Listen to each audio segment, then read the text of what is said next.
I hired a private investigator to watch my fiance on her girl's trip. What he found destroyed me. To cut a long story short, my fiance and I have been together for 5 years. Every year, she goes on this girl's only trip with her close friends. Something in my gut had been bothering me about these trips. Maybe it was the slight changes in her behavior afterward or the cryptic conversations I'd overhear. Instead of directly confronting her, I did something I'm deeply ashamed of. I hired a private investigator to watch her during her recent trip. I received the results a few days ago, and, as much as I regret violating her privacy, my suspicions were not unfounded. The pie presented evidence of her being unfaithful, and it shattered my heart. Now, I'm caught in this storm of emotions. On one hand, I deeply regret snooping and not trusting her enough to talk about it. On the other hand, the betrayal from her side feels even more significant. I love her, but I can't see a future together anymore. When my fiancée returned from her trip, I tried my best to handle things maturely.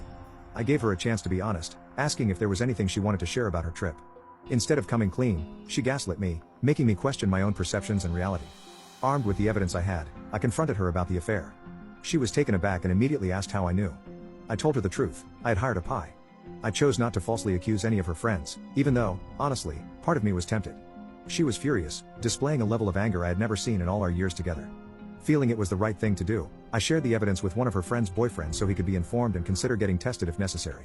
It was clear to both of us that our relationship had reached a breaking point. We broke up right then. Despite it being my house that I had financially covered for us, I left and checked into a hotel, giving her space and asking her to pack her things and move out. We didn't communicate for a few days. When she finally reached out, she expressed a desire to talk and perhaps find a way to mend things. However, the trust was broken, and I couldn't see a future for us. I told her no. Now, here's the part I didn't see coming. She's considering pursuing palimony payments.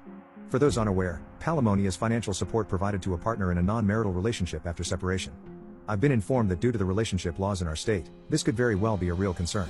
I've initiated the process of hiring a lawyer. During our relationship, I took on the majority of the financial responsibilities, including the mortgage. We had an unspoken understanding. My money is our money, her money is her money due to our significant income differential. I never thought that my generosity would come back to haunt me. I wish I had a happier conclusion to this chapter, but life has its twists and turns. It seems she might have the upper hand in this final act, yet I'm hoping for a fair resolution. Thank you for the support and advice, it has really meant a lot.